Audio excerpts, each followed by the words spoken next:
and failed leadership and oversimplified responses to some complex realities. Talk about failed leadership. What are your thoughts about the police chief, C.J. Davis? It's now 6/11, 6/12, and we've not seen her visible talking to this community. Is that a failure? We have heard that she is going to appear. Should it have been earlier?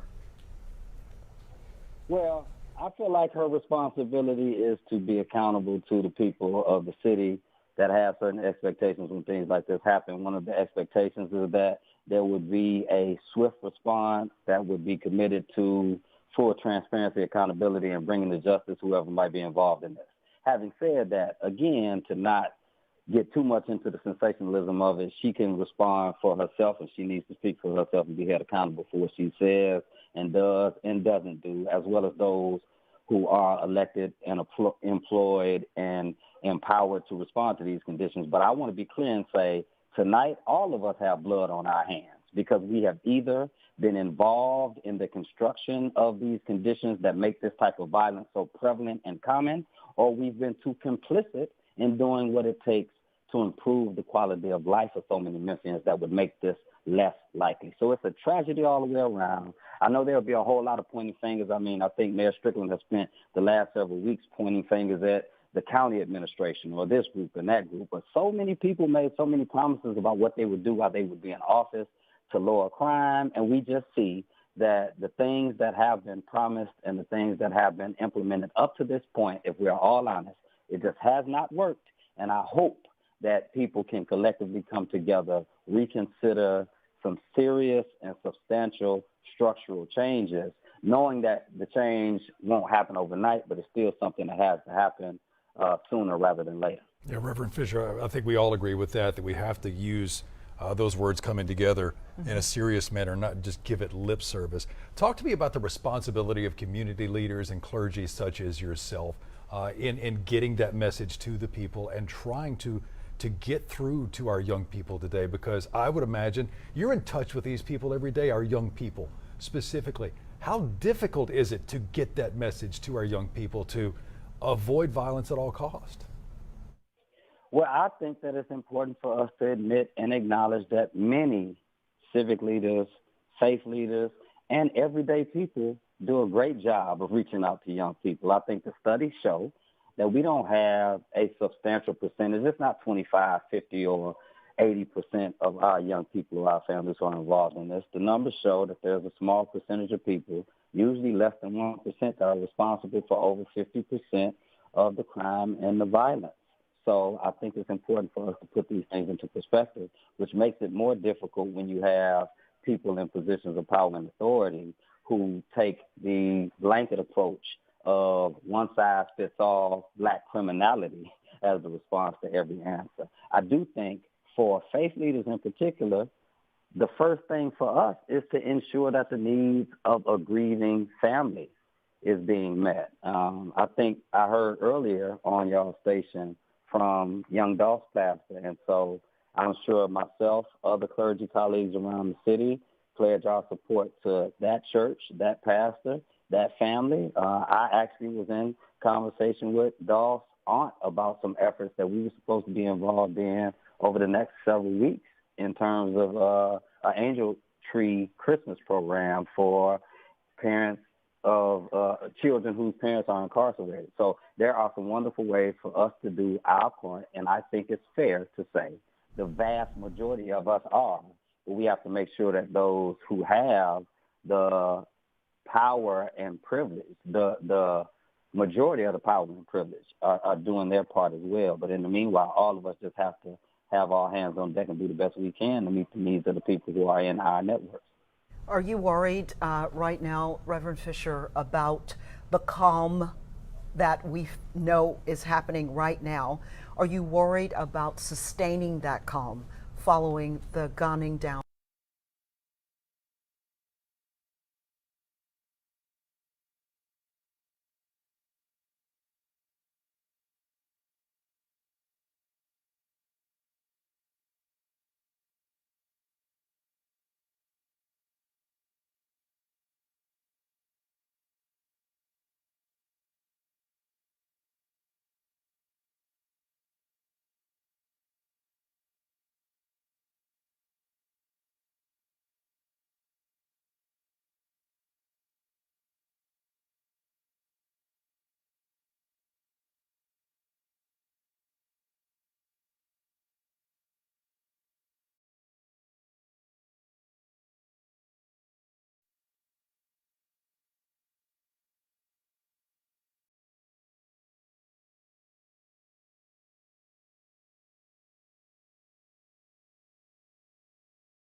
is the Reverend Earl Fisher on the phone. He is the leader of Abyssinian Missionary Baptist Church.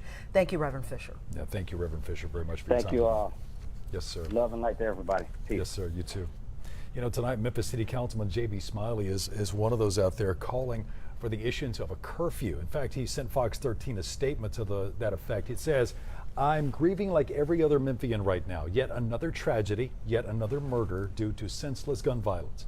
Today, we lost a very talented Memphian and a star known all across this country. To be very honest and transparent, I am growing tired of issuing statements that speak to or highlight crime in our communities." He goes on to say, "With reports of additional shootings, I know you all will agree that we have had too many gunshots fired. It's past time for a change. Government cannot do it alone. Churches cannot do it alone. Communities cannot do it alone. And nonprofits cannot do it alone. If the change that I speak of is to ever happen, we will all have to work together collectively to make a difference." Mr. Smiley adds that until that change comes, I ask that you exercise care and caution in the days to come to make sure that you make smart decisions and be safe. I'm hopeful that the city of Memphis will implement a curfew to preserve the safety of all of our citizens. Again, that statement coming from Memphis City Councilman J.B. Smiley late this evening. So the shooting has Airways Boulevard and other streets blocked off. Airways Boulevard, as you know, that is a road that takes you to Memphis International Airport if you go to the south, and then if you head up north, you are heading in the direction of where the shooting happened. Here is meteorologist Yasser Kishk in the traffic center with which of these areas closed off and how you can get around the closures. Yasser? Well, the good news is that the traffic backup on 240, well, it's not backed up anymore. Things are moving smoothly now, and hopefully it will stay that way. We're not getting any accidents in this area now, but as we've been talking about, the exit ramps to exit off of 240 onto Airways, you cannot do that. You can't exit 240 to get onto Airways Boulevard at this time. Those exit ramps in either direction are closed right now. It's just not going to happen, but we are seeing traffic at least now moving smoothly past these closed exits. As we've been going through the afternoon, it's been just a very big mess of a slowdown, but we still have a Crump Road here all the way to Ketchum Road, all the way to Ball Road, still closed on Airways Boulevard as police have been investigating the scene here, and they continue to clear things up. Once they do, we expect, of course, that Airways Boulevard will open again, and that we had a backup that was more than 2 miles earlier. That backup has cleared out. Again, things are improving on 240. You don't need as many alternate routes now to get around this at this point, but if you are still wanting to take an alternate route, Winchester is a great road you can take, and it is no issues at this time, and you just hop on from Goodwell or Perkins Avenue to get onto Winchester to avoid the 240 area around Airways Boulevard if you'd like. But remember, it is still closed, those exit ramps to get off of 240 onto Airways Boulevard. That's what we have for you in the Fox 13 Real-Time Traffic Center. All right, thank you, Yasser. Now, look, we're getting a lot of tweets from local leaders. We're seeing them from celebrities all over the country, all reacting and giving condolences after they heard about the shooting death of young Dolph. Fox 13's Jackie Massey is in our breaking news center right now to give us a glimpse at some of the social media traffic we've seen thus far. Jackie? Daryl, several leaders in Memphis and celebrities all over the country are just mourning this loss. He means a lot to the community in Memphis as well as all over the country. Now take a look. This is from Mayor Jim Strickland, and he says the tragic shooting death of rap artist young Dolph serves as another reminder of the pain that violent crime brings with it. My thoughts and prayers are with his family and friends. And Chance the Rapper tweeted, he said, God bless Dolph, real independent Memphis rapper born in Chicago, loved by millions of people. Always showed love every time I seen him. This is a tragic loss, and God bless his family.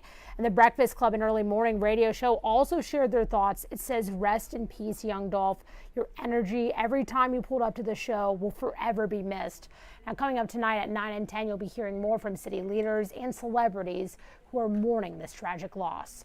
Reporting live in the Breaking News Center, Jackie Massey, Fox 13 News. Thank you, Jackie. All right, let's continue our team coverage with Fox 13's Daniel Wilkerson. Yeah, Daniel is live on the scene. He's there at Airways around where young Dolph was gunned down. Daniel? Yes, I tell you what, as I've said, this was the closest that they've let us get all day. You're taking a live look right now at Makita's homemade butter cookies. As we have been standing here, we've seen several cops bringing even more equipment in, gathering evidence. But as I said, folks, all day people have been here. I would say even hundreds of people who were just in shock. They were dumbfounded by the fact that someone so known to them, someone who they felt like was family, had been gunned down. We spoke with Charles Duke, who was out here. He witnessed a lot. This is what he had to say. Take a listen. Man, they really took a good young cat away from here, man. It was good to the city. You know, it's good in the neighborhood. Always give it back to this neighborhood. Always give it back to his community. And it's a great loss, man, for this city to suffer a loss this big like this, man. And so it hurts. You know, my heart and prayers goes out to his family. And my condolences go out to his family and loved ones, man. It's just a great loss in this city, man. And it's just sad right now.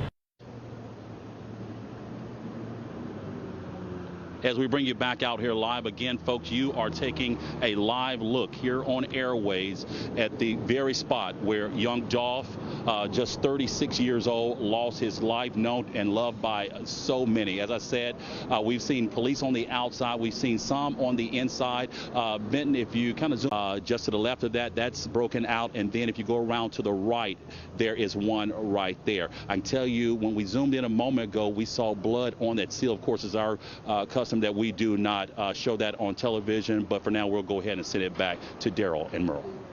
All right, thank you, Daniel. Now our coverage doesn't stop here. You can always find the latest information that we have so far on our website. Go to fox13memphis.com, and of course follow us on social media. Download the Fox 13 News app too. Big changes on the way tonight. We've got rain that hits Memphis around midnight, and about that same time, midnight, you're going to wake up to numbers in the 40s. So we're going to bed very mild in the 70s. You're waking up tomorrow in the 40s. I'll have a fresh update on the rain and the temps coming up tonight on Fox 13 News at 9. Thank you, Joey. And thank you all for watching Fox 13 News at 6. Remember, breaking news updates are available anytime on our mobile and streaming apps. Just search Fox 13 Memphis, the Fox 13 Memphis Now app on Roku, Amazon Fire, Apple TV. TMZ is coming up next. And we hope to see you back here tonight on Fox 13 News at 9. Around 12:30 this afternoon, we learned that Memphis rapper Young Dolph was shot and killed outside of a local bakery. A lot of people are full of emotion right now. That's a father, that's a brother, that's a son, that's a nephew. Other than being a superstar, that's somebody's child right there.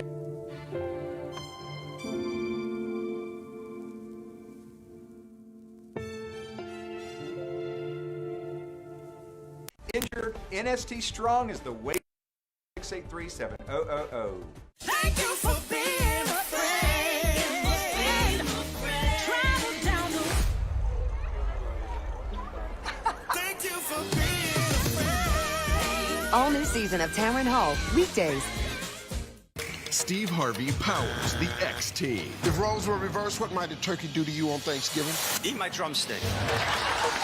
You'll love the X Team on Family Feud. Weekdays at 4 on Fox 13. We buy any car. We buy any car. We buy any car. Any. Did you know trading in your car at a dealer could cost you money?